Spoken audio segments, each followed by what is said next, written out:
Newton's law of cooling क्या है? देख लीजिए कि D theta by D T is equal to कितना? Minus of lambda into theta minus theta not.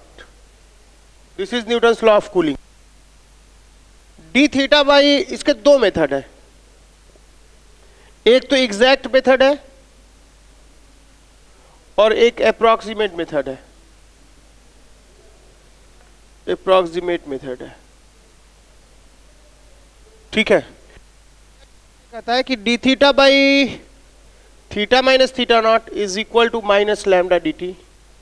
Integrate कर दीजिए. टाइम 0 था, टेम्परेचर बॉडी का थीटा 1 था, ठीक है.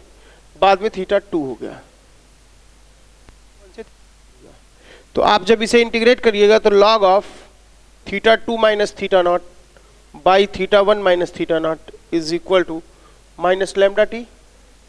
एंटी लॉग लीजिएगा तो क्या हो जाएगा? एंटी लॉग लीजिएगा तो ये is equal to E to the power minus lambda T हो जाएगा. और यहां से आपका थीटा 2 हो जाएगा, इसको उधर भेजिए. Theta nought plus theta 1 minus theta nought into E to the power minus lambda T, ये आ जाता है, ठीक है. Like this. T equal to 0 पे इट वॉज थीटा 1. इसका ग्राफ ऐसा होगा, लाइक दिस. टेम्परेचर टाइम ये है, थीटा ये है. एक्सपोनेंशियल डीके हो रहा है, जैसे रेडियो एक्टिव डीके होता था, ई की पावर माइनस लैम्डा टी आप बोलते थे वहां पे, वैसे ही exponential decay. T equal to 0 पे इसका टेम्परेचर कितना है? ये है, लाइक दिस. थीटा 1 है. तो टी इक्वल टू 0 पे इसका टेम्परेचर थीटा 1 है. किसी टाइम T1 पे इसका टेम्परेचर थीटा 2 हो गया है. सॉरी, किसी टाइम बाद टी टाइम में इसका टेम्परेचर थीटा 2 हो गया है. सॉरी, थीटा 2 हो गया है. फिर अगले टाइम T2 में कुछ और हो गया है. तो ऐसे ये चीज जो होगी ये ऐसा होगा, ठीक है. एक तो ये हुआ तुम्हारा एग्जैक्ट मेथड. अप्रॉक्सीमेट मेथड ये कहता है कि समझो बात को, बॉल यहाँ पे रखा हुआ है, बॉल का टेम्परेचर थीटा था, शुरू में थीटा 1 था, थीटा 1 से थीटा 2 हो गया, और सराउंडिंग का टेम्परेचर थीटा नॉट है, ठीक है. तुम्हें ये अप्रॉक्सीमेट मेथड लगाना है. डी थीटा यानी टेम्परेचर डिफरेंस कितना हो गया? थीटा 1 से घट के थीटा 2 हो गया, तो थीटा 1 माइनस थीटा 2, ये डी थीटा हो गया. बाई डी टी कितने समय में? डेल्टा टी टाइम में मान लो ऐसा हुआ है, by delta T is equal to theta, यहाँ पे थीटा एवरेज ले लेना, theta average minus theta nought. Theta nought surrounding का टेम्परेचर है. थीटा एवरेज कितना हो जाएगा? इन दोनों का average theta 1 plus theta 2 by 2, ऐसा है. एक तो एग्जैक्ट मेथड है जिसमें हम इंटीग्रेट करके ये पालेंगे, ठीक है. और कभी कभी वो उतने डिटेल्स नहीं देते, वो सिर्फ आपको ग्राफ दे देंगे और यहाँ से कुछ कुछ चीज़ें पूछ लेंगे. लगाना हमें यही पड़ेगा, ठीक है. ऐसा है, जैसे अगर मैं कहूँ कि थीटा का टाइम के साथ अगर कोई बॉडी है और बॉडी का टेम्परेचर थीटा 1 से घट के थीटा 2 हो गया है, सराउंडिंग टेम्परेचर थीटा नॉट है, ऐसा डेल्टा टी टाइम में हुआ है, ठीक है. तो ग्राफ अगर मैं ड्रॉ करूं तो ऐसा होगा, लाइक दिस. ऐसा होगा. टाइम ये है, थीटा ये है. T1 पे, टाइम T1 पे टेम्परेचर थीटा 1 था, टाइम T2 पे टेम्परेचर थीटा 2 है, राइट. ये सॉरी थीटा 2 है, राइट. आपको पूछेगा कि ऐसा हो, एक चीज फिर बोल दे कि ऐसा टेम्परेचर घट रहा है और यहाँ पे किसी टाइम T3 पे टेम्परेचर इसका थीटा 3 हो गया है. आपको T3 दे दे और थीटा 3 पूछ ले, ऐसा हो सकता है, ठीक है. ऐसा बोल सकता है. तो या तो आप ये मेथड फॉलो कर लीजिए, सारी वैल्यूज दी होंगी, कोई एक एब्सेंट कर देगा, कोई एक अननोन हो जाएगा. और या तो हम एग्जैक्ट मेथड से काम करें, इसको अप्लाई कर लें, इसको अप्लाई कर लें, डिपेंड करता है. पीएमटी के लोगों के लिए तो सिर्फ इसका तो कोई मतलब ही नहीं एग्जैक्ट मेथड का, वो छोड़ जाइए, ठीक है. उनके लिए अप्रॉक्सीमेट मेथड ही बहुत है, ठीक है. हाँ, लेकिन ग्राफ ये पूछ सकते हैं, ग्राफ ऐसे हो दे सकते हैं, ठीक है. जैसे क्वेश्चन एक करता हूं, कि एक बॉडी है, दो क्वेश्चन करते हैं। किसी सराउंडिंग में, सराउंडिंग का टेम्परेचर 20 डिग्री सेंटीग्रेड है और ये बॉडी है। बॉडी का टेम्परेचर 60 डिग्री सेंटीग्रेड से 50 डिग्री सेंटीग्रेड होने तक में 10 मिनट लगता है, लेकिन 50 डिग्री सेंटीग्रेड से होने में, 40 डिग्री होने में कितना समय लगेगा, कितना मिनट लगेगा? प्रॉब्लम समझे? न्यूटन्स लॉ ऑफ कूलिंग तुम लगा सकते हो, टेम्परेचर डिफरेंस बहुत ज़्यादा नहीं है, ठीक है। सराउंडिंग टेम्परेचर कितना है बोलो? 20 डिग्री सेंटीग्रेड। पक्का है, क्वेश्चन आने ही आना है, किसी न किसी एग्जाम में आनी है। 60 से 50 होने में 10 मिनट लगता है, 50 से 40 होने में कितना मिनट लेगा, ठीक है। तो आप क्या बोलेंगे? न्यूटन्स लॉ ऑफ कूलिंग क्या है हमारे पास? D theta by D T is equal to minus lambda into theta minus theta naught. ये न्यूटन्स लॉ ऑफ कूलिंग है, जहां लैम्डा क्या था? Lambda was force. गजब आदमी यार। Sigma A epsilon theta naught का क्यूब 4 बाई एम सी, यही था क्या? ये था, कल प्रूव कराए हैं इसको भाई, इतना था। तो डी थीटा कितने का डिफरेंस हो गया? देखिए 60 टू 50 में कितने का डिफरेंस हो गया? 10 का हो गया। टाइम कितना लग गया? 10 minute. Is equal to minus lambda into theta, क्या लिखेंगे? दोनों का एवरेज कितना हो गया? 55 माइनस थीटा नॉट कितना हो गया? 20। कोई तकलीफ? और अगले बार देखो डी थीटा फिर कितना हो गया? 50 से 40, 10 हो गया। बाई डी टी कितना कुछ समय लगा? डेल्टा टी समय लग गया। Is equal to minus lambda into दोनों का एवरेज कितना हो गया? 45 माइनस कितना? 20, यही ना। अब दोनों को डिवाइड कर लो तो कितना हो गया? ये 10 कैंसिल हो गया। दिस बाई दिस करोगे तो क्या मिल जाएगा? Delta T by 10 is equal to कितना? 35 डिवाइडेड बाई 25 मीन्स कितना? 7/5 मीन्स डेल्टा टी कितना हो गया? बोलो 14 मिनट लेगा। तुम एक चीज ऑब्जर्व कर रहे हो, वही 10 डिग्री सेंटीग्रेड का ड्रॉप होने में 10 मिनट ले रहा है और वही 10 डिग्री सेंटीग्रेड का ड्रॉप होने में ज्यादा 14 मिनट ले रहा है। जैसे जैसे टेम्परेचर, तुम ख्याल करो, स्लोप घट रहा है। D theta by D T, यहां स्लोप ज्यादा था, यहां स्लोप और कम हो गया, यहां स्लोप और कम हो गया। यानी as temperature increases, as temperature of body decreases, जैसे ही बॉडी का टेम्परेचर डिक्रीज करता है, रेट ऑफ कूलिंग क्या हो रही है? इसका स्लोप क्या हो रहा है? देखो स्लोप घट रहा है, टेम्परेचर घट रहा है तो इसका स्लोप क्या हो रहा है? स्लोप घट रहा है। और स्लोप यहाँ पे क्या है? D theta by D T है। मतलब D theta by D T क्या हो रहा है? घट रहा है। यानी रेट ऑफ कूलिंग क्या हो रही है? घट रही है। यानी क्या हो रहा है? थोड़ा रेट ऑफ कूलिंग घट रही है, यानी जल्दी जल्दी नहीं ठंडा हो रहा है, ठीक है।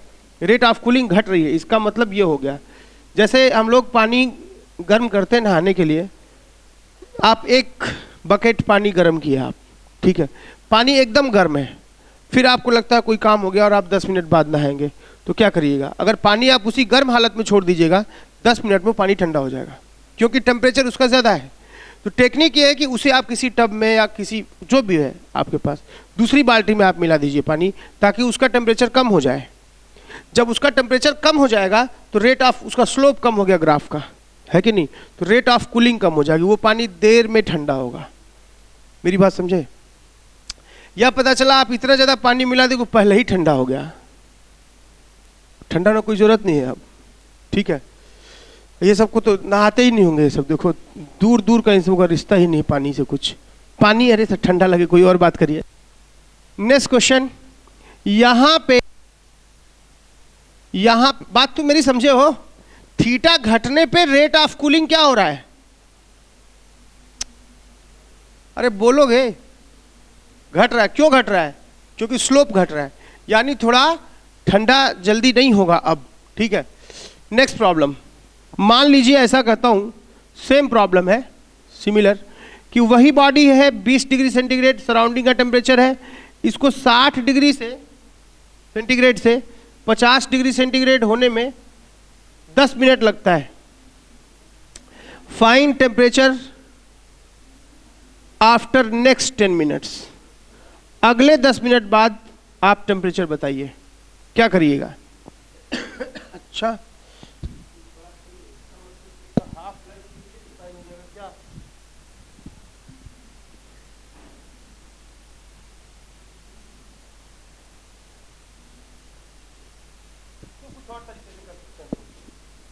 चलिए देखिए, इसको मैं देखता हूं अभी रेडियो एक्टिविटी की तरीके से कर लेता हूं। इसका एक हाफ लाइफ पीरियड डिफाइन हो जाएगा। यही ग्राफ आता था ना रेडियो एक्टिविटी में? अरे क्लास कक्षा 12 में पढ़े हो? नहीं पढ़े हो? ये ग्राफ आता था इस तरह से, n इज इक्वल टू कितना, n0 e की पावर माइनस लेमडा टी। पढ़े हो भैया ये कहीं? उसका भी ग्राफ ऐसा आता था। उसके लिए भी क्या डिफाइन करते थे तुम? हाफ लाइफ पीरियड डिफाइन करते थे, हाफ लाइफ टाइम, है कि नहीं? तो वो आधे टाइम में उतने एक्टिव मॉलिक्यूल्स बच जाते थे, या उतने जितने हैं उसके 50% डीके कर गए। यहाँ पे जितना टेम्परेचर है उसका आधा होने में जितना टाइम लगेगा, that is called half life, है कि नहीं? That will be RC(2) λ(2). देख लो 60 से 50 होने में पहला D theta by D T is equal to कितना बोलोगे? Minus lambda into theta minus theta nought. तो इसको सॉल्व करते हैं। डी थीटा कितना बोलो? 10। डी टी कितना है बोलो? 10 is equal to minus lambda into theta average कितना हो गया दोनों का? 55 है ना, माइनस कितना थीटा नॉट कितना? 20। पहला काम। दूसरा डी थीटा नेक्स्ट 10 मिनट में, अब सोचो नेक्स्ट 10 मिनट में क्या हुआ? 50 से घट के कुछ थीटा हो गया, मान लेता हूं थीटा 1 हो जाता है। शुरू वाले 10 मिनट में 60 से 50 हुआ, शुरू के 10 मिनट में, और बाद के 10 मिनट में 50 से थीटा 1 हो गया है। ये बताओ थीटा 1 से कम होगा कि ज्यादा होगा?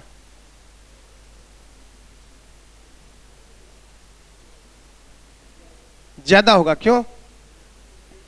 क्योंकि रेट घट गया, टेम्परेचर घटा है ना, 60 से 50 हो गया, 10 मिनट लिया है। 50 से 40 होने में कितना लेगा? 10 से ज्यादा लेगा। देखो कहां गया यार? 60 से 50 होने में कितना ले रहा है? 10 मिनट। 50 से 40 होने में क्या लिया? 14 मिनट। तो हम 10 ही मिनट में पूछ रहे हैं, तो टेम्परेचर 50 से 40 के बीच में कहीं ज्यादा होगा। खैर ठीक है, मैं मान लेता हूं थीटा 1 हो जाता है। तो डिफरेंस कितना हो गया बोलो? 50 minus theta 1 divided by delta T कितना हो गया? समय कितना लिया? 10 minute is equal to minus lambda into theta average. Theta average की जगह क्या लिखे? हाँ 50 माइनस थीटा 1/2। एवरेज में भैया जोड़ते हैं, हे भगवान। 50 प्लस थीटा 1/2 थीटा एवरेज, और माइनस क्या? 20। तो इसको सॉल्व कर लोगे, दोनों को डिवाइड कर लोगे, थीटा 1 आ जाएगा आंसर। बात समझ में आई? लिख लो। कोई कल वॉल्यूम 1 दे रहा था ना पटेल साहब?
यहां से थीटा 1 आ जाता होगा कितना?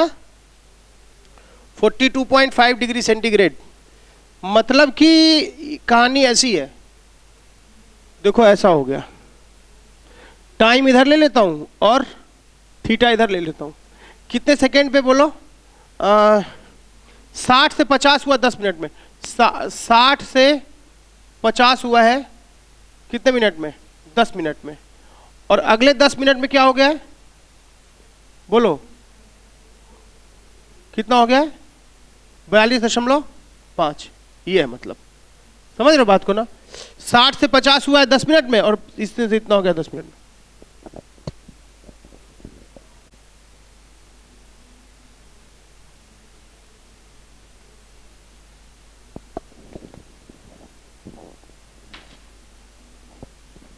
ये बॉडी है, ये कोई बॉक्स है, इसका टेम्परेचर थीटा नॉट पे मेंटेन्ड है, थीटा नॉट पे मेंटेन्ड है।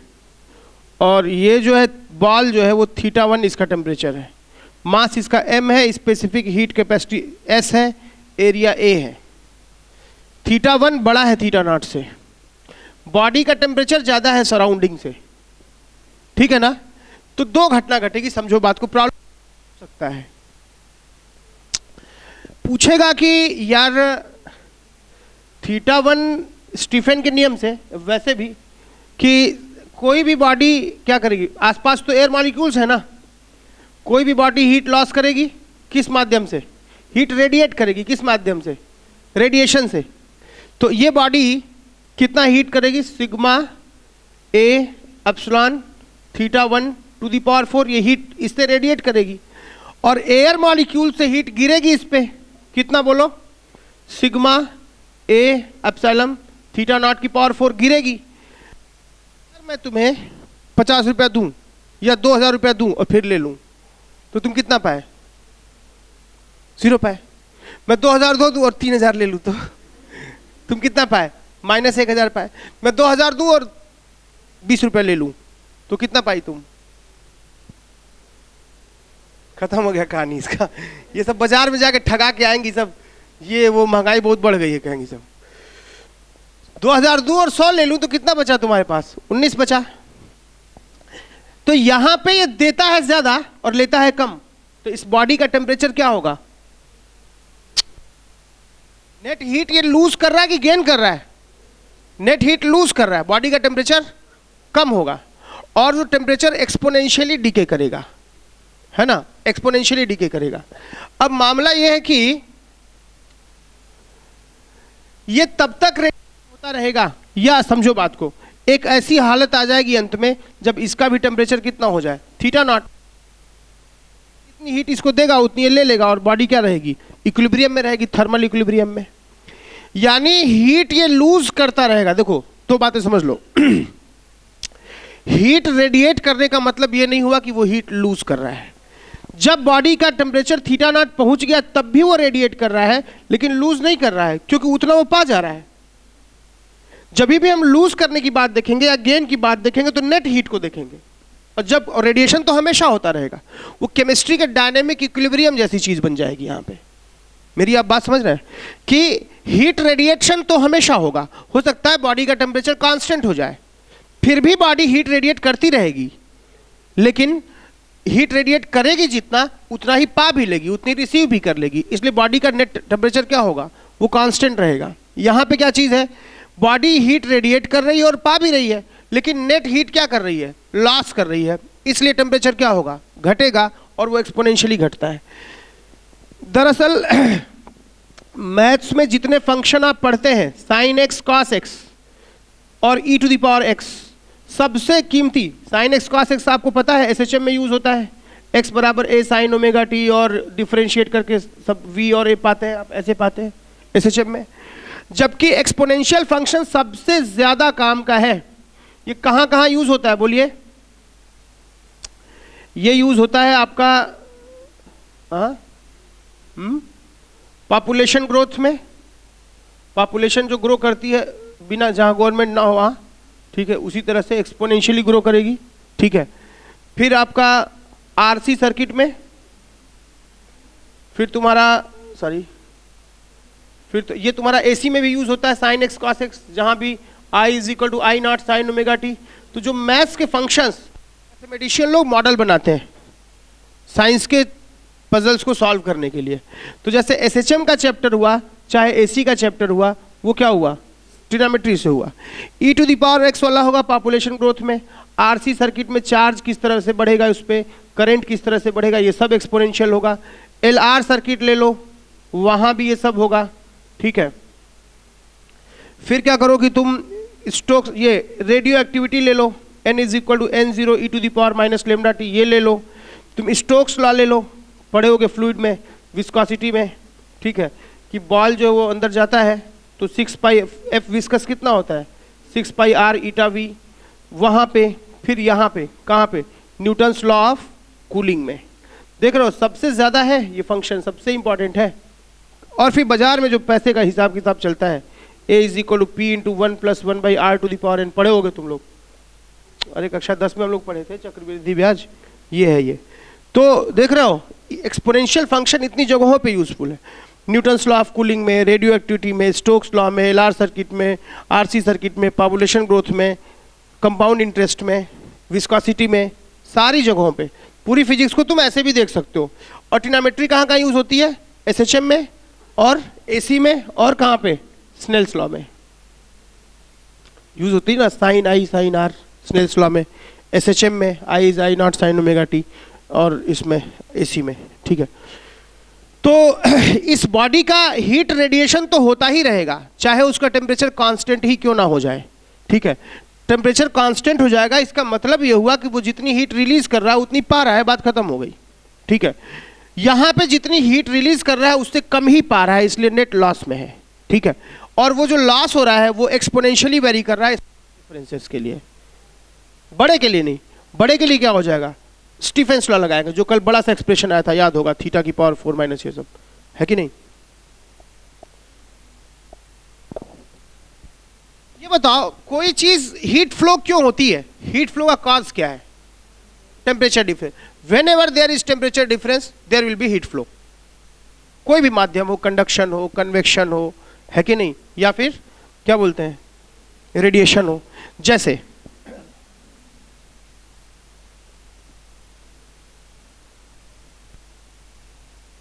जाड़े में स्याही भी जम जा रही है, बरसात में बहेगी तो जाड़े में जम जाए, बड़ी बात।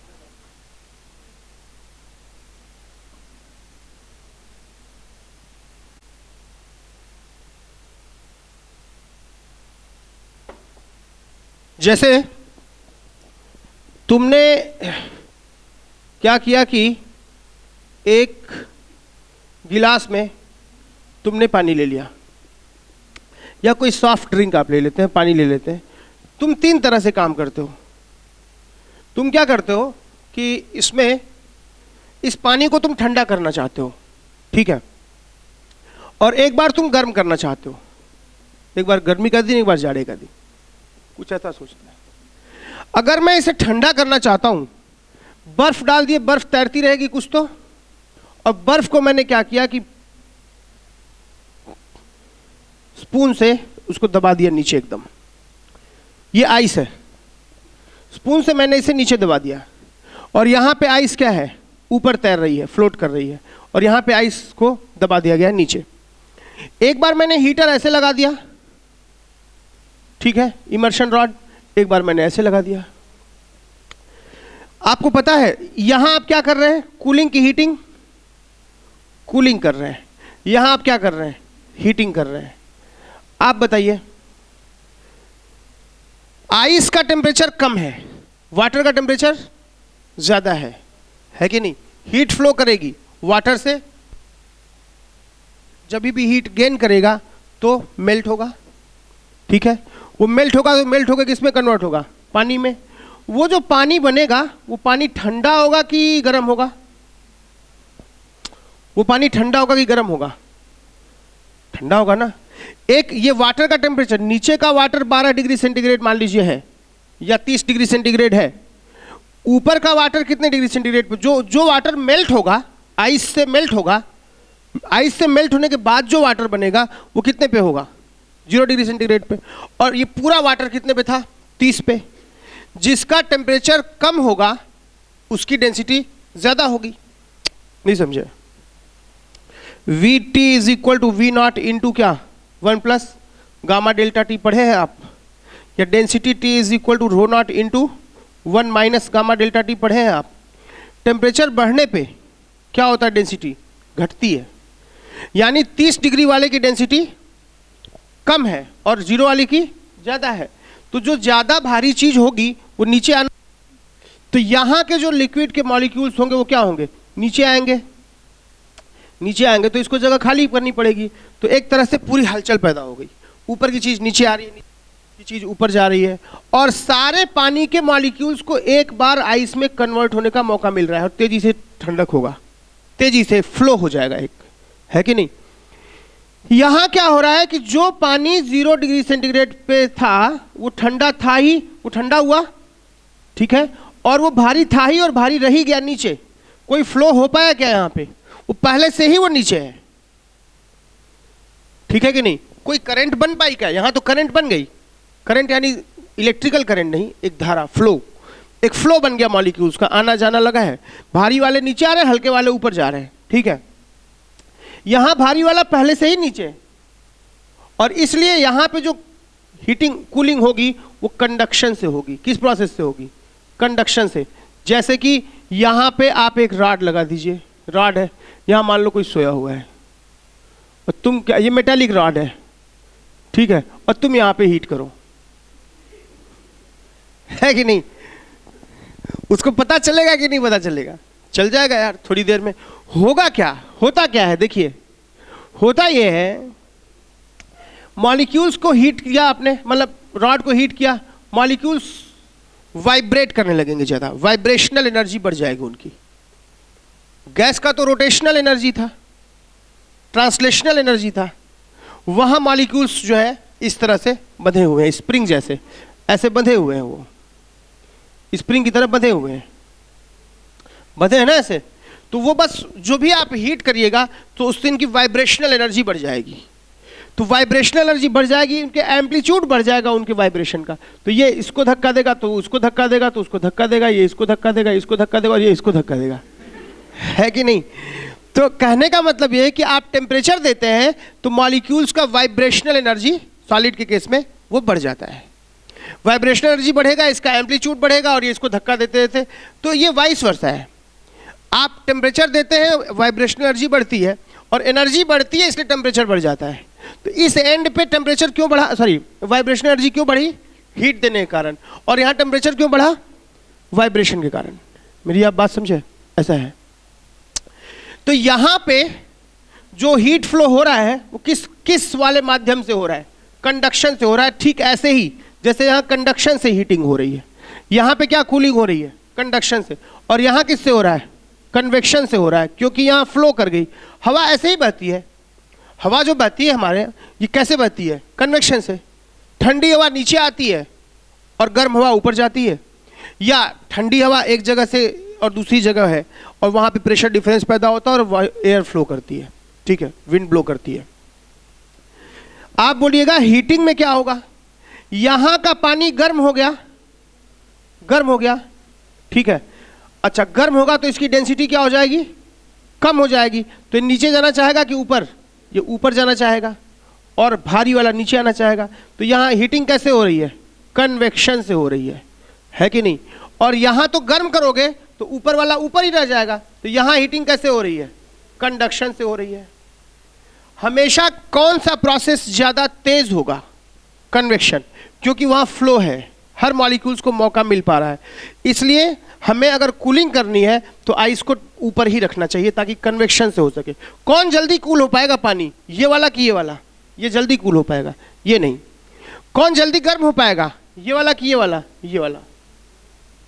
तुम इमर्शन रॉड ऐसा लगा दो कि एकदम ऊपरी सरफेस पे ही रहता रहे, क्या जल्दी गर्म हो पाएगा? इसीलिए इमर्शन रॉड को नीचे तक ले जाते हैं ताकि, ठीक है, हीटिंग जो है, हीटिंग अगर तेज करनी है तो नीचे से शुरू करिए, और अगर कूलिंग तेज करनी है तो ऊपर से शुरू करिए। ये बात समझ में आ गई? ठीक है, ये तो बात तुम मेरी समझो। अब तुम बात, अगर मैं कहता हूं कि एक बीकर है, उस बीकर में पानी है, उस बीकर के पानी में एक बीकर है और उसमें पानी है। बात समझे? बीकर 1 और ये बीकर 2, वाटर दोनों में है और तुमने हीट किया। क्या बीकर 2 का पानी कभी बॉयल हो पाएगा? क्या बीकर 2 का पानी कभी बॉयल हो पाएगा? समझिए, इसका टेम्परेचर पहले मान लीजिए 30 डिग्री सेंटीग्रेड रहा होगा, हीटिंग हुई, 30 से बढ़ के 40 हो गया, 40 से 50 हुआ, 50 से ऐसे हुआ, 99 हुआ, 99 से 100 हो गया, और इसका टेम्परेचर भी क्या हो गया, इसका भी टेम्परेचर 30 रहा होगा। तो अब ये बढ़ेगा तो ये इसको हीट देगा, देगा ना हीट, ये इसको हीट दे रहा है और ये इसको हीट दे रहा है। लेकिन एक हालत ऐसी होगी जब बढ़ते बढ़ते इसका 100 हो जाएगा और इसका 99 हो गया, क्या हीट फ्लो करेगी? नहीं करेगी? अभी भी करेगी भाई। कब तक करेगी हीट फ्लो? जब तक कि दोनों का टेम्परेचर क्या हो जाए, सेम ना हो जाए। तो ये कितना हो गया बोलो? 100 हो गया। अब इसे बॉयल करने के लिए दोनों पानी 100 डिग्री सेंटीग्रेड तक तो पहुंच गया। बॉइलिंग का मतलब ये हुआ 100, इस नॉर्मल बॉइलिंग पॉइंट का मतलब ये हुआ कि इस टेम्परेचर पे अब इसको अगर हीट मिलेगा तब ये स्टीम में कन्वर्ट होगा। लेकिन ये स्टीम में कन्वर्ट हो जाएगा, लेकिन भले इसको तो हीटिंग मिल जा रही है इससे, ठीक है, लेकिन इसको मिल पाएगा क्या? अब इन दोनों का बॉयल नहीं हो पाएगा। मेरी आप बात समझे? ये पानी कभी बॉयल नहीं हो पाएगा क्योंकि इन दोनों का टेम्परेचर क्या है, सेम हो गया है। हाँ, ये और बात कहिए कि सर थोड़ी देर में सब पानी बॉयल होके स्टीम ऊपर चला जाएगा, तब ये नीचे आ जाएगा, तब ये गर्म होगा, तब बॉयल हो जाएगा। मतलब हमारी लिमिट्स जो टाइम की है उसमें ये बॉयल नहीं हो पाएगा B2 वाला, क्योंकि इसका भी 100 इसका भी 100 और हीट लॉस, हीट फ्लो होगा ही नहीं। ऐसे ही शुरू में बॉडी का टेम्परेचर θ1 था और सराउंडिंग का θ0 है, हीट फ्लो होगी, रेडिएशन तो हमेशा होता रहता है। अगर इसका θ0 भी की होते हो, इसका भी θ0, तो रेडिएशन होता कि नहीं होता? होता। बॉडी का हीट लॉस होता क्या? नहीं होता, क्योंकि जितना रेडिएट करता उतना रिसीव कर लेता। तुम मेरी बात समझ रहे हो? ठीक है। पूछा है फाइंड मैक्सिमम हीट, फाइंड पहला फाइनल टेम्परेचर ऑफ बॉडी। क्या बोलोगे? फाइनल टेम्परेचर कितना हो जाएगा बोलो? θ0। वो तब तक हीट लॉस होती रहेगी जब तक कि दोनों का टेम्परेचर क्या हो जाए, बराबर ना हो जाए। तो आंसर क्या हो गया? θ0। Total heat lost by body कितना हो जाएगा? Total heat lost by body कितना हो जाएगा बोलो? ms इंटू कितने से कितना हो गया? θ1 से θ0 हो गया, θ1 माइनस θ0, टोटल इतना हीट लॉस करेगा। पूछा है find time up to which total heat up to which heat loss is equal to half of total heat lost, half of maximum heat lost. जो मैक्सिमम हीट लॉस कर सकता है उसका आधा ही अभी लॉस हो पाया है, वो टाइम बताओ। फिर क्या? Find temperature up to which, ठीक है। चौथा find time up to which क्या चीज? Heat loss is equal to half of maximum heat loss, ठीक है। हुआ find temperature to which heat loss is half of, शुरू में कितना था? θ1, बाद में कितना हो गया? θ0। बाद में मान लेता हूं कि बीच में कोई θm टेम्परेचर हो जाता है, θ2 मान लेता हूं या θ' मान लेता हूं। तो θ1 से θ' होने में कितना लॉस हुआ बोलो? ms इंटू θ1 माइनस θ' इतने का लॉस हो गया। और टोटल में कितने का लॉस हो गया? ms इंटू θ1 माइनस θ0 हो गया। ये वाला इसका क्या है? हाफ है बोल रहा है, तो कितना बोलोगे? This is equal to ms into θ1 minus θ' is equal to half of कितना? ms इंटू θ1 माइनस θ0, ऐसा बोलोगे ना। ये वाली heat loss total heat loss का आधा है। ये ms कैंसिल हो गया, तो 2θ1 minus 2θ' is equal to θ1 minus θ0। यहां से 2θ' कितना आ गया बोलो? θ1 प्लस θ0, देख लो। तो थीटा डैश कितना आ गया, इतना, theta 1 plus theta nought by 2। Find time up to which heat loss. अब टेम्परेचर तो आ गया, टाइम पूछा है, तो टाइम कैसे निकाल लोगे, कितना होता है हमारा, थीटा इज इक्वल टू, क्या निकाले थे अभी हम लोग, थीटा इज इक्वल टू कुछ निकाले थे ना, फॉर्मूला क्या था हमारा, is equal to lambda T, find time up to which heat loss is equal to this much. वो टाइम कैसे निकलेगा, find temperature of the body loss, ठीक है, देख लीजिए, D theta by D T is equal to कितना था, minus of lambda into theta minus theta nought, ठीक है। तो ऐसे देखना पड़ेगा कि D theta by theta minus theta nought is equal to minus lambda D T, ठीक है। टाइम शुरू में 0 था तो बॉडी का टेम्परेचर थीटा 1 था, और टाइम बाद में कितना हो जाए, मान लेता हूँ टी हो जाए, तो बॉडी का टेम्परेचर, ये लिमिट कितना रख दोगे, theta 1 plus theta nought by 2, ये टेम्परेचर पाने के लिए, नहीं तो यहाँ से तुम्हारा टी आ जाएगा लैम्डा के टर्म में, वो गिवन है, लिख लीजिए। ये बात आप जरा देखिएगा, फिजिक्स में कितनी जगहों पे, 1 2 3 4 5 जगहों पे एक्सपोनेंशियल फंक्शन यूज होता है। अभी कोई और भी होता होगा, हाँ EMI में यूज होता है, अच्छा 6 इलेक्ट्रोमैग्नेटिक इंडक्शन में यूज होता है, 6 जगहों पे, फिजिक्स में तो 6 जगहों पे यूज होता है ये फंक्शन, फिजिक्स में 6 टाइम्स।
वीन्स जब हम नहीं खोज पा रहे, तुम खोज लोगे तो अच्छी बात है, तुम नहीं खोज, वीन्स डिस्प्लेसमेंट लॉ, ठीक है, कितनी दूरी पे कोई ग्रह है कैसे पता चलता है, डॉपलर है, वीन है, हर आदमी ने एट्रीब्यूट किया, ठीक है। जैसे कोई बॉडी, अब देख लीजिए, अब छोड़ दीजिए, अब हमेशा मुद्दे से अलग हटके काम करो कि ताकि बाद में फिर चिल्लाओ कि ये, कोई बॉडी एनर्जी रेडिएट करती है, ठीक है। जैसे आप बोलते हैं कि किसी कैपेसिटर को जब मैं चार्ज करता हूं, ठीक है, किसी बैटरी से स्विच को क्लोज करता हूं तो कैपेसिटर चार्ज हो जाएगा। जो करंट फ्लो करती है इसमें थोड़ी देर के लिए तो फ्लो करेगी, फिर कैपेसिटर जब चार्ज पूरा हो जाएगा तो करंट फ्लो होनी बंद हो जाएगी, ठीक है ना। वो जो टाइम का ग्राफ आप ड्रॉ करते हैं, उस करंट टाइम का ग्राफ का जो एरिया होता है वो टोटल चार्ज बताता है Q is equal to CV, क्योंकि I is equal to DQ by DT होता है। DT को आप इधर भेजिए, DQ is equal to I DT हो गया, तो इंटीग्रेट कर दिए तो सब करंट आ गया आपका, सॉरी चार्ज आ गया। तो टोटल चार्ज निकालने के लिए IT कर्व का एरिया ले लेते हैं, देख रहे हो, Q इज CE ले लेते हैं, ऐसे ऐसी बात है। IT कर्व का एरिया क्या दे देता है, CE दे देता है। ऐसे ही इंटेंसिटी और वेवलेंथ का ग्राफ ड्रॉ करते हैं। ई लैम्डा का लैम्डा के साथ ग्राफ ड्रॉ करते हैं, वो ऐसा आता है। जो इसका एरिया होता है इस एक्सिस पे, लैम्डा एक्सिस पे, that is equal to sigma A epsilon theta to the power 4। Total energy radiated है एक सेकेंड में, वो इसका है। क्यों, इंटेंसिटी भी तो पर सेकेंड की ही चीज है। इंटेंसिटी क्या होती है, इंटेंसिटी क्या होती है, पावर पर यूनिट एरिया, और पावर क्या होता है, जूल पर सेकेंड। तो पर सेकेंड वाली चीज इसमें भी आ रही है और ये पर सेकेंड है ही, यानी कि ई लैम्डा का ग्राफ ड्रॉ करेंगे लैम्डा के साथ, तो जो होगा लैम्डा एक्सिस पे वो क्या देगा, टोटल एनर्जी रेडिएटेड देगा। जैसे वहां पे IT कर्व का एरिया क्या देता था, C टोटल चार्ज फ्लो देता था, ठीक है। तो इसको जरा लिखिए, इस बात को लिखिए, Wien's displacement law,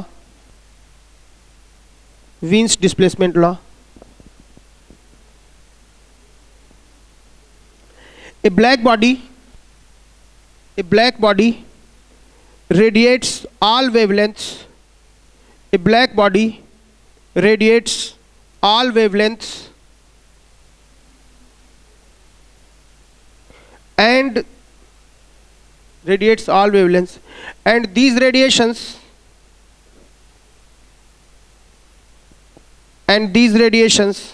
form continuous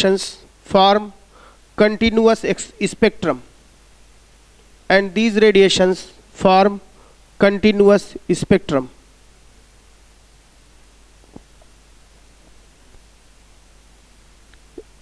Continuous spectrum. If full stop, if lambda m, lambda suffix m, ये if lambda m is the, if lambda m is the wavelength corresponding to, if lambda m is the wavelength corresponding to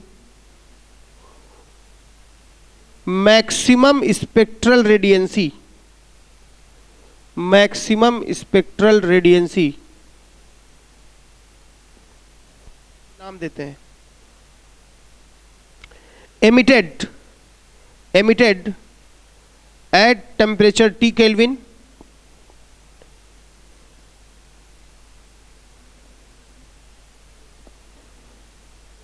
at temperature T Kelvin, then lambda m into T is equal to constant, ये लिख लेना है, lambda m into T is equal to constant is equal to B, is constant की value होती है 2.89 microcoulomb, micrometre kelvin. ये micrometre में है और ये केल्विन में है, ये इसका यूनिट हो गया।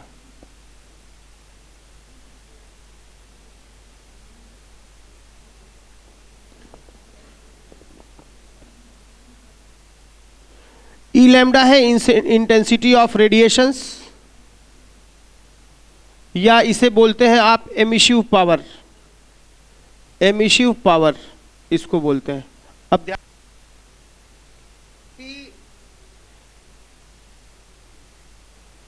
This is energy distribution with wavelength, ये जो कर्व है it is energy distribution with wavelength, energy distribution with wavelength.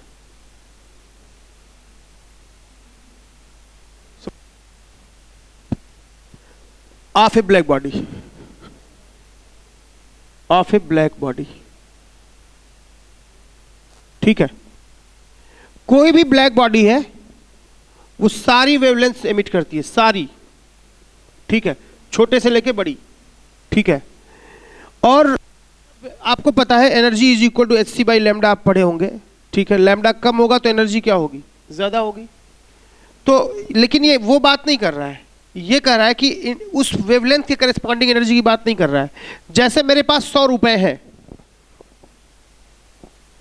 50 रुपए की एक नोट है, 5 रुपए के 6 नोट है, और 10 रुपए के कितने बचेंगे, हाँ 2 नोट है। तो आप ग्राफ ड्रॉ करिएगा तो आप बोलिएगा कि टोटल तो डिस्ट्रीब्यूशन कैसे है। 50 रुपए का एक नोट है और 5 रुपए का 6 नोट है, 6 नोट है, और 10 रुपए का 2 नोट है।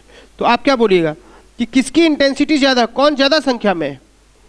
बात समझ रहे हैं, इंटेंसिटी किसकी ज्यादा है। या आप मान लीजिए 5 के 12 नोट है, तो ये जो 60 सबसे ज्यादा कंट्रीब्यूशन कर रहा है एनर्जी में। ठीक है, और फिर मान लो कि 20 रुपए के 60 हो गया, 20 रुपए का एक नोट है। ठीक है, तो तुम ये बोले कि 5 रुपए के 12 नोट है, तो सबसे ज्यादा एनर्जी ये कंट्रीब्यूट कर रहा है। तो जो हमारे पास रुपए हैं उनका डिस्ट्रीब्यूशन का ग्राफ अगर ड्रॉ किया जाए तो वो ऐसा आता है। मेरी बात समझे। ये अलग बात है किसका मूल्य कितना है। ठीक है, अच्छा, तो यहां पे सारे वेवलेंथ एमिट करेगा। अगर उसका ग्राफ ड्रॉ किया जाए तो ये कंटिन्यूअस स्पेक्ट्रम बनता है, अलग अलग वेव, इसका इतना कंट्रीब्यूशन है, इसका इतना कंट्रीब्यूशन है, ऐसे है। जिसके लिए कंट्रीब्यूशन ज्यादा है इसके आसपास, वो कंट्रीब्यूशन क्या है, that is called lambda M. नाम उसका ये बोलते हैं। लैम्डा एम में और टेम्परेचर में ये रिलेशन है। अब तुम मेरी बात समझो, अगर मैंने कहा कि 2 ग्राफ ड्रॉ किया गया है, एक ऐसा और एक ऐसा, ऐसा, तो ये बताओ कि ई लैम्डा का लैम्डा के साथ ग्राफ है। ई लैम्डा बोल दो, चाहे इंटेंसिटी बोल दो या पावर रेडियंसी बोल दो, किसका लैम्डा एम कम है, किसका टेम्परेचर ज्यादा होगा, 1 वाले का कि 2 वाले का, ये बताओ। तुम देखना लैम्डा किसका कम है। लैम्डा एम इसका यहाँ पे है 1 वाले का, इसका लैम्डा एम यहाँ पे है, ये 1 वाला है 1 वाले का, और 2 वाले का लैम्डा एम यहाँ पे है। किसका लैम्डा एम कम है, 1 वाले का लैम्डा एम, सॉरी ये 2 है ना, 2 वाला ये है, 1 वाला है। किसका लैम्डा एम कम है, 2 वाले का लैम्डा एम कम है। और लैम्डा एम इंटू टी क्या होता है, कांस्टेंट होता है। जिसका लैम्डा एम कम होगा उसका टी क्या होगा, ज्यादा होगा। तो इसका टेम्परेचर ज्यादा होगा, यानी T2 बड़ा होगा T1 से। बात समझ में आई। यानी डायरेक्ट टेम्परेचर देखने का कोई उपाय नहीं है, पहले लैम्डा देखना, ठीक है, और फिर क्या देखना, फिर उससे टी देखना। एक बात तो समझ लो। दूसरी बात, ये जो इंटेंसिटी और वेवलेंथ का जो तुम डिस्ट्रीब्यूशन ग्राफ ड्रॉ करते हो, इस पूरे ग्राफ की complete area on lambda axis क्या दे देता है, टोटल एनर्जी रेडिएटेड, ये दे देता है। ठीक है। तीसरी बात, अगर यहाँ पे एक स्लैब में बनाऊं, 1 माइक्रोमीटर का स्लैब बनाऊं, तो इसमें ज्यादा एनर्जी होगी कि यहाँ पे एक स्लैब बनाऊं उसमें ज्यादा एनर्जी होगी। बोलो, इसमें ज्यादा एनर्जी होगी कि इसमें ज्यादा एनर्जी होगी। जो लैम्डा एम के पास का स्लैब है उसमें एनर्जी होगी। बात समझ में आई। ठीक है, क्योंकि एनर्जी, इसका ग्राफ का एरिया ही एनर्जी दे रहा है, क्योंकि इसका एरिया ज्यादा है इससे, तो अगर सेम थिकनेस रखी जाए तो लैम्डा एम के आसपास जो थिकनेस लेते हो उसकी एनर्जी कंट्रीब्यूशन ज्यादा होता है। मेरी बात समझे, ये इस कर्व का मतलब है। कई बार प्रॉब्लम मिक्स करके दे देता है, स्टीफेंस लॉ से और इससे। जैसे स्टीफेंस लॉ से टेम्परेचर कैलकुलेट करवा देगा और वीन्स लॉ से वेवलेंथ कैलकुलेट करवा लेगा। तो ये नया पैटर्न आया है, ये इसको लिख लीजिए, फिर क्वेश्चन करा देते हैं।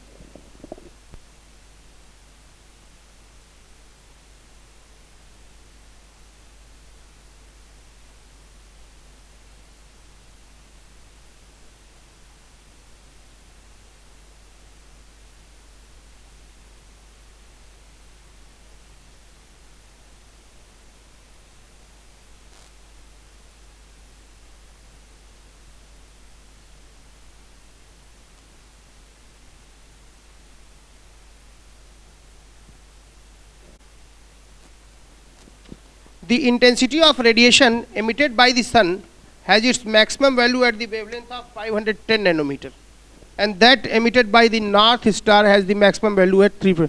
सन है और नॉर्थ स्टार है, कोई स्टार है, ठीक है।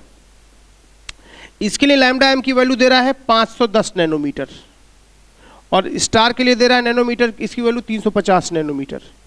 If these stars behaves like black bodies, the ratio of surface temperature of sun and North Star.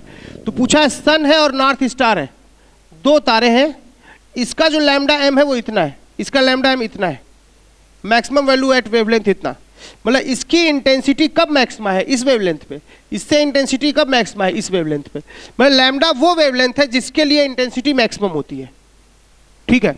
तो इसके लिए लैम्डा एम इंटू टी सन बराबर बी, इसके लिए लैम्डा एम इंटू टी क्या था ये नॉर्थ स्टार बराबर बी, बी तो सेम हुआ, तो इसके लैम्डा एम सन के लिए, लैम्डा एम सन के लिए कितना है 510 into temperature of sun is equal to कितना, इसका lambda M 350 into temperature of क्या नॉर्थ स्टार, ठीक है।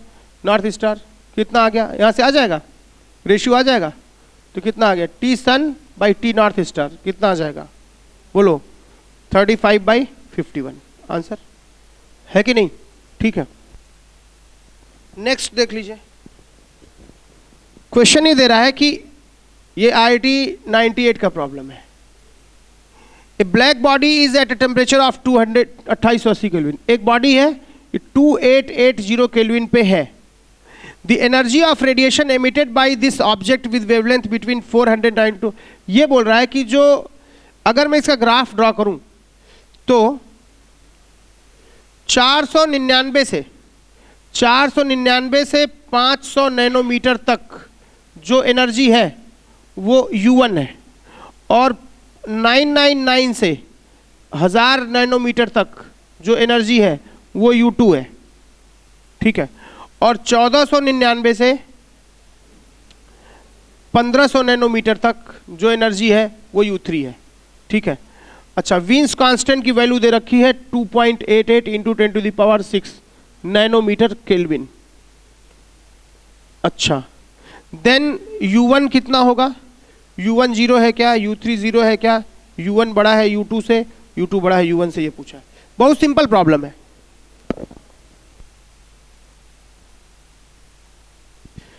आप देखिए, बॉडी का टेम्परेचर दिया है, यहां क्या दिया था, दोनों का लैम्डा दिया था और टेम्परेचर का रेशियो पूछा था। यहां बॉडी का टेम्परेचर दिया है, क्या निकाल सकते हैं आप इससे, लैम्डा एम, तो lambda M into T is equal to constant, constant की वैल्यू कितनी है 2.88 इंटू 10⁶। ये नैनोमीटर केल्विन में है, ये नैनोमीटर केल्विन में है। अच्छा, टी की वैल्यू रखिए 2880 केल्विन, यहां से दशमलव हटाइए तो यहां 4 कर दीजिए, तो लैम्डा एम कितना आ गया बताइए, 1000 आ गया, 1000 नैनोमीटर, तो 1000 नैनोमीटर इसका लैम्डा एम आ गया। तो अब तुम्हारे पास 3 स्लैब है, एक बार 999 से 1000 वाला स्लैब है, और एक बार 499 से 500 नैनोमीटर का स्लैब है, और तीसरी बार ये है। ये बताओ सबसे, इसकी एनर्जी को क्या बोल रहा है, इसकी एनर्जी को 499 से 500 वाले को U1 बोल रहा है, इसको U2 बोल रहा है, इसको U3 बोल रहा है। सबसे ज्यादा एनर्जी कहां पे है, कोई जीरो है क्या, नहीं, ये दोनों बात तो सीधे गलत हो गई, एनर्जी तो कोई जीरो नहीं है, लेकिन U2 बड़ा है U1 से, तो ये बात तो गलत हो गई, U1 बड़ा है U2, ये बात सही हो गई, खत्म, बात समझ में आई। यानी वो क्या किया है कि पहले आपको टेम्परेचर देके लैम्डा एम कैलकुलेट करा दिया है, और उसके पास एक स्लैब ले लिया है, उसकी एनर्जी ज्यादा है कि कम है ये पूछ लिया है, ठीक है। और देख लो,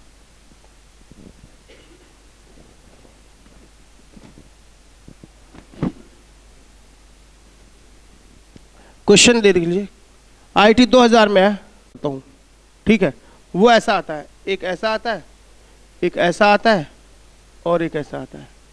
ये T1 है, ये T2 है, ये T3 है। पूछा है कौन ज्यादा, कई तो ऊंचा देख के बता देंगे कि T2 ज्यादा है, नहीं, लैम्डा एम सबसे कम किसका है, लैम्डा 1 सबसे कम है, फिर लैम्डा 2 सबसे कम है, फिर लैम्डा 3 सबसे ज्यादा है ना, इसलिए लैम्डा एम इंटू टी तो कांस्टेंट होता है। बोलो, इसका मतलब कि टी क्या हो जाएगा, लैम्डा का उल्टा, यानी T1 greater than T2 greater than T3 हो जाएगा। बात समझ में आई, कई तो इस ऊंचाई देख के बोल दिए होंगे कि T2 ज्यादा है, ठीक है।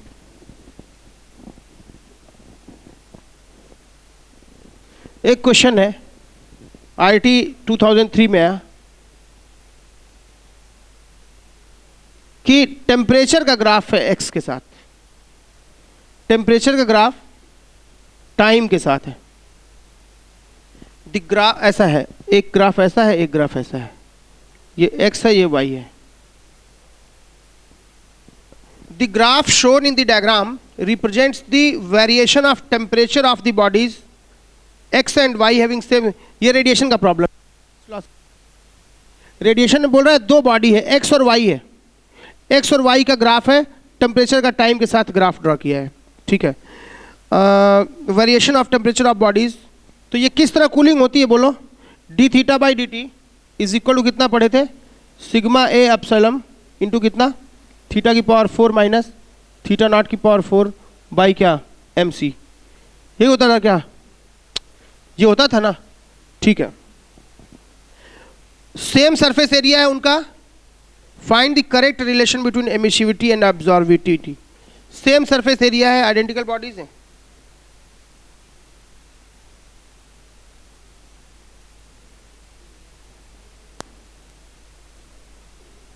सेम सरफेस है, हाँ बॉडीज सेम हो गई, अगर एरिया सेम सिग्मा, तो किसका D theta by D T किसका ज्यादा है? देखो किसका स्लोप ज्यादा है?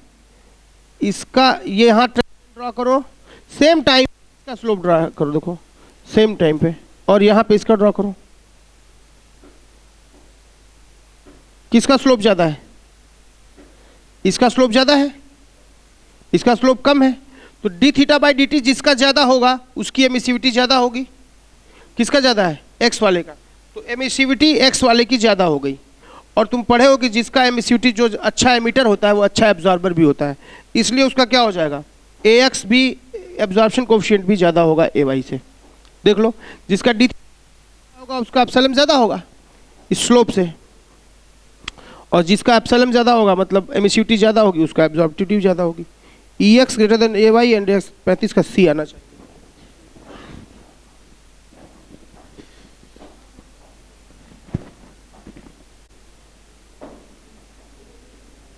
ये छोटे छोटे प्रॉब्लम्स हैं, बहुत छोटे फंडे लगते हैं इसमें, ठीक है। कि 3 disc having A B C, 3 disc है ए बी सी, ये 3 डिस्क है ए बी और सी, इसका रेडियस 2 मीटर, इसका रेडियस 4 मीटर, इसका radius 6 metre, are respectively are coated with carbon black on their outer surface. The wavelength corresponding to maximum intensity are 300 metre. इसके लिए lambda M 300 nanometre है, इसके लिए lambda M 400 nanometre है, इसके लिए लैम्डा एम 500 नैनोमीटर है। The power radiated by them are, ठीक है। तुम बताओ तो इसका टेम्परेचर का रेशियो क्या होगा? निकाल लोगे? Lambda M into T constant होता है, तो इसका क्या हो जाएगा बोलो? Lambda M into T. इसका टेम्परेचर का रेशियो हो जाएगा, लैम्डा का रेशियो हो गया 3, 4, 5, तो टेम्परेचर लैम्डा एम का रेशियो हो गया। वीन्स लॉ से टेम्परेचर का रेशियो हो जाएगा 1/3, 1/4, 1/5, क्योंकि लैम्डा इंटू टी कॉन्स्टेंट होता है तो उल्टा हो जाएगा वो। तो इसमें क्या करोगे? ये टेम्परेचर का रेशियो हो गया। तो पूछा है कि उन पावर किसका मैक्सिमा होगा। पावर कैसे निकालोगे? डी बाई डी टी कैसे रेडिएट करेंगे? तो जो लैम्डा दिया था उससे तुम उनके टेम्परेचर का ऑर्डर पा गए, इनका रेडियस दिया हुआ है, तो डी बाई डी टी कितना होता है बोलो? डी बाई डी टी कितना होता है? सिग्मा ए एप्सिलॉन थीटा की पावर 4। तो सिग्मा सबका सेम है, एप्सिलॉन तीनों का, दोनों का सेम है। एरिया और थीटा की पावर 4 में गड़बड़ी है कि नहीं? तो पहले बॉडी का एरिया कितना हो जाएगा बोलो? 2 की power 2 square, pi r square. तो इसका एरिया 2 स्क्वायर इंटू थीटा की पावर 4, थीटा कितना है? 1/3 बाई 3 की पावर 4 इज 2। इसका एरिया 4 की square, pi r square by इसका टेम्परेचर 4 का 4 इज 2। इसका एरिया पाई आर स्क्वायर 6 का स्क्वायर बाई टेम्परेचर 5 का पावर 4। यही ना? देखो सब में ज्यादा कौन है? ये आ गया 4 बाई कितना? 81, ये आ गया 1/64, और ये आ गया 36 बाई कितना? 625। तीनों में ज्यादा कौन है देखो तो? 4 चीजों को 4, ये तो करीब करीब 1/20 आ जाएगा, है ना? और ये करीब करीब आ जाएगा 20 से करोगे तो 1/20 से कम आएगा नहीं? 36 में 20 बार मल्टीप्लाई करोगे तो कितना आएगा? 720 बार जाएगा। तो ये कितना आ जाएगा? 1/18 18 जाएगा ना, 1/18 18, तो सबसे ज़्यादा तो यही हो गया नहीं? तो सबसे ज़्यादा एनर्जी कौन रेडिएट करेगा? सी वाला सबसे ज़्यादा एनर्जी रेडिएट करेगा। ठीक है,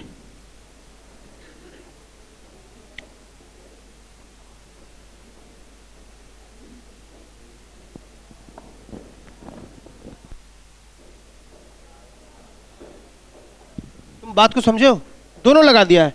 लैम्डा एम देख, एक तो तरीका ये था कि डायरेक्ट टेम्परेचर दे दे, तो थोड़ा सा ट्विस्ट कर दिया है। लैम्डा एम दे के पहले क्या निकलवा दिया है?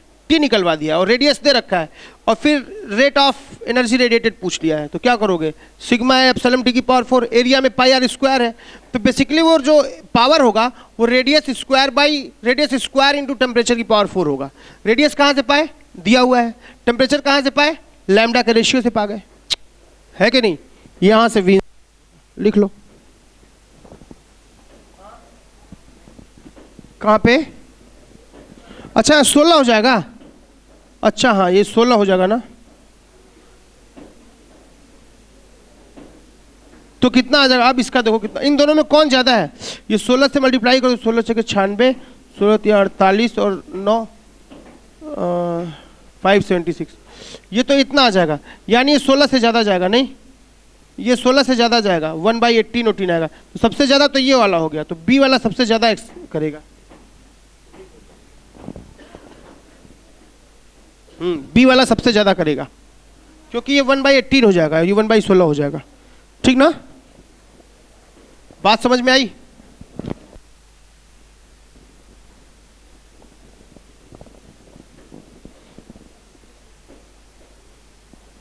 एक प्रॉब्लम और देख लो, यहां जाएगा। IT 94 का है, 2 नंबर का, देख लीजिए। क्या एकदम इजी होते हैं ये, सिंपल। तुम्हारे दिमाग में सिग्मा एप्सिलॉन टी की पावर 4 हो इनटू एरिया, और क्या चीज? Lambda M into T is constant. दोनों को मिक्स करके प्रॉब्लम्स बने, इसको फिर से अपने से करना, हो जाएगा। ठीक है, देखो 50 प्रॉब्लम, सॉरी IT 94 का प्रॉब्लम है। 2 bodies a and b have a thermal emissivities इतना इतना, ए है और बी है, दोनों का ए है और बी है, दोनों का एरिया सेम है, ए और ए सेम है। इसका एमिसिविटी है 0.01, इसका एमिसिविटी है 0.81। ठीक है, outer surface area of 2 bodies are same, दोनों का एरिया सेम है, एमिसिविटी अलग अलग है। The 2 bodies emit total radiant power at the same rate, DE by dt दोनों का सेम है। इसका मतलब क्या बोलोगे कि सिग्मा तो कट जाएगा, सिग्मा ए एप्सिलॉन 1 थीटा 1 की power 4 is equal to sigma A2 epsilon 2 theta 2 की पावर 4। बोलो, सिग्मा सिग्मा सेम है, एरिया एरिया सेम है, एप्सिलॉन 1 बाई एप्सिलॉन 2 हो जाएगा 1/81, 1 थीटा 1 की power 4 is equal to 81 theta 2 की पावर 4। यहां से थीटा 1 कितना आ गया? 9 थीटा 2 आ गया ना, 3 थीटा 2, 3 थीटा 2 आ गया। अच्छा, अब क्या कह रहा है कि दी वेवलेंथ, ये भी रेडिएशन का प्रॉब्लम है और वीन्स लॉ मिला करके, the wavelength lambda be corresponding to maximum spectral radiancy in the radiation from B shifted from the wavelength। ये बताओ किसका टेम्परेचर ज्यादा है? ए वाले का टेम्परेचर ज्यादा है, थीटा ए बराबर 3 टाइम्स थीटा बी, जिसका लैम्डा एम इंटू टी क्या होता है? कांस्टेंट होता है। तो जिसका टेम्परेचर ज्यादा होगा उसका वेवलेंथ क्या होगा? कम होगा। तो थीटा ए ज्यादा है, तो लैम्डा ए क्या होगा? कम होगा, तो लैम्डा बी ज्यादा होगा। लैम्डा बी माइनस लैम्डा ए की वैल्यू दिया है, डायरेक्ट नहीं दे दिया है कि दोनों का जो लैम्डा एम है उनके बीच में इतना डिफरेंस है, वो डायरेक्ट नहीं दे दिया है। कहा है ये कि बी का और ए का जो भी लैम्डा है, यानी wavelength corresponding to maximum spectral radiancy है, लैम्डा का नाम है ये बहुत लंबा, तो वो शिफ्ट कर गया है ए से इतना मीटर, बेसिकली डिफरेंस दे रहा है वो। It is shifted by a from, graph में इतना शिफ्ट कर गया, ये कह रहा है वो। नहीं समझे बात को?